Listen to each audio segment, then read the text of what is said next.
back in the car with the shitty camera angle again.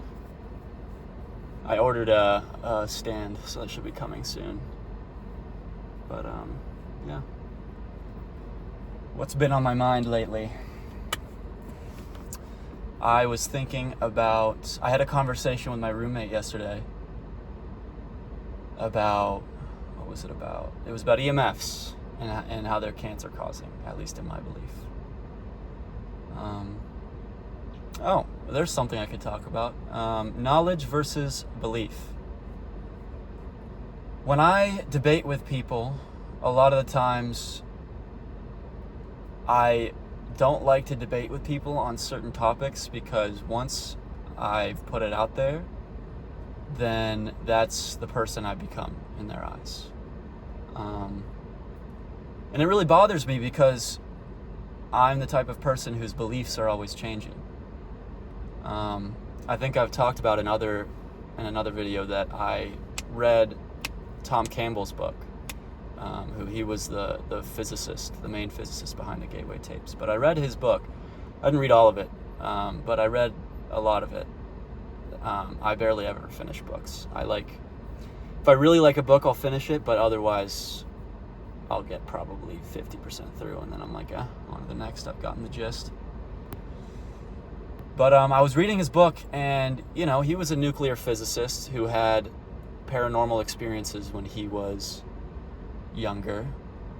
Throughout his entire life, he talks about how he had a guiding spirit who was always with him, and he never brought it up to anybody else because he just figured that everybody else had that as well. It was just something that was implicit, and he kind of got the impression that that's not something you talk about. It's just whatever.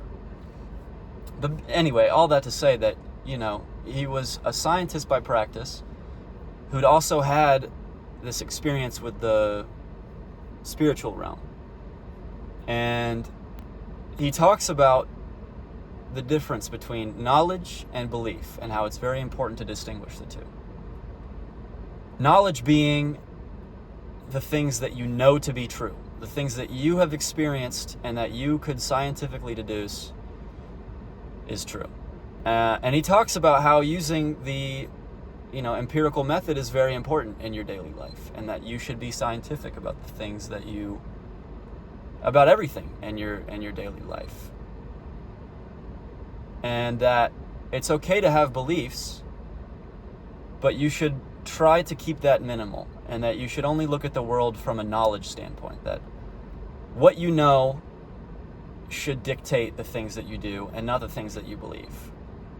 And that's something that I try to live by. I still have a lot of beliefs that I think I could probably do away with.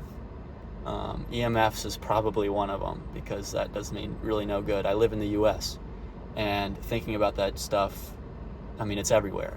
There's no escaping it. So probably be better to just discard that from my mind. I guess I'll probably try to work at that, but whatever. But yeah, it's just I don't feel like many people have that distinguishment in their head. I think Aristotle said that too. He said that the mark of an intelligent person is someone who's able to entertain possibilities without accepting them as true. And I always thought that that's just how people were. It took me a while to realize that people they're not really willing to change, and that's frustrating a lot of the time, because I grew up thinking that if I said the right thing to somebody, if I was perfectly logical in my argument, that I could get through to them. When in reality, that's just not how it works. There's an underlying... The world isn't logical. However, the laws that truly govern our reality at the very base level are not logical in the way that we understand. And the human psyche isn't either. You'll have somebody that considers themselves purely logical, but under the proper circumstances, they'll cave and they'll let their dogmatic side show. And they just hide that through their superior intellectual abilities, you know? I mean, Ben Shapiro is a great example of that. I don't try to bring examples, but yeah. So yeah, I was having this conversation, and I'm lucky. My roommates aren't really that kind. They're a bit dogmatic, but I mean, everybody is. I am as well. And we were having a conversation. He's getting his undergrad in computer science, or in computer engineering. So he's pretty familiar with the scientific method, I think. I don't know if that's from his undergrad or just from him being smart, but we were having that conversation, and he brought up, he's really good at looking at studies.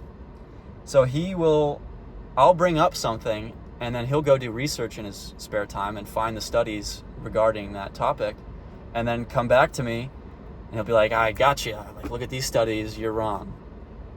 And it's tough to argue against that, because he's arguing on the level of,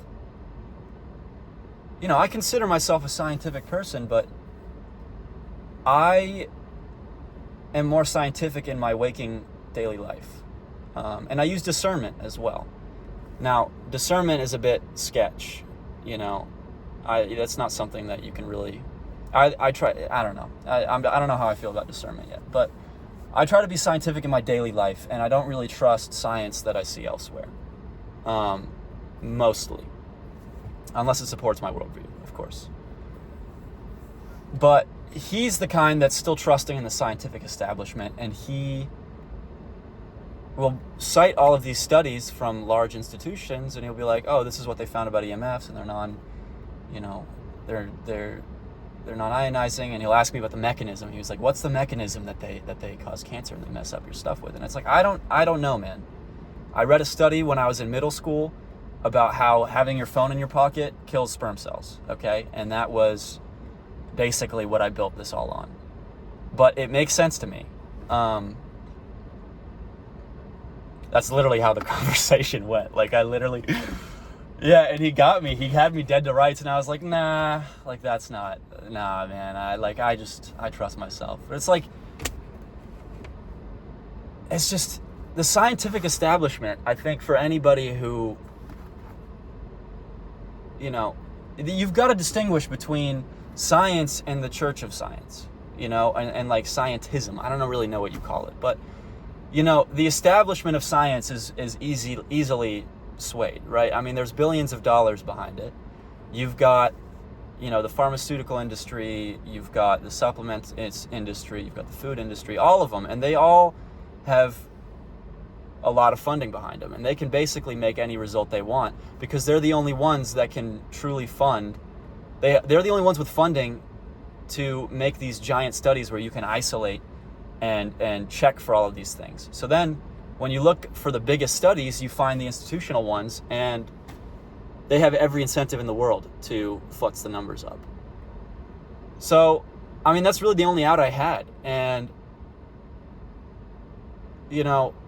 it's tough because I'm self-aware. I'm a really self-aware person. And so I hear myself saying that, and I'm like, dude, you sound like a dumbass right now. Like, give in. But you have to trust yourself, dude. Like, he hasn't seen the things that I've seen. And that's a really ego-filled statement, but I trust myself, and I trust the things that I've seen, and I trust the path that I'm on. And I've seen what his worldview does to people. It breaks them down. It, breaks their will, turns them into, somebody who accepts a subpar life, I guess. A life that they don't consider ideal. And that's not something that I want for myself. And I think that I can do better than that. And I think that, worldview, belief, Jack, if you're seeing this, I'm sorry. Now I'm thinking about it. I'm like, oh God, this is going to sound like I'm shitting on you, but I'm not. Yeah. But I trust myself. And I think that if you're out there and you're dealing with stuff like this, you need to trust yourself. And you need to understand that it's okay not to be... Yeah, I don't know. I'm grasping for straws at this point. 10-minute mark. Fuck you guys.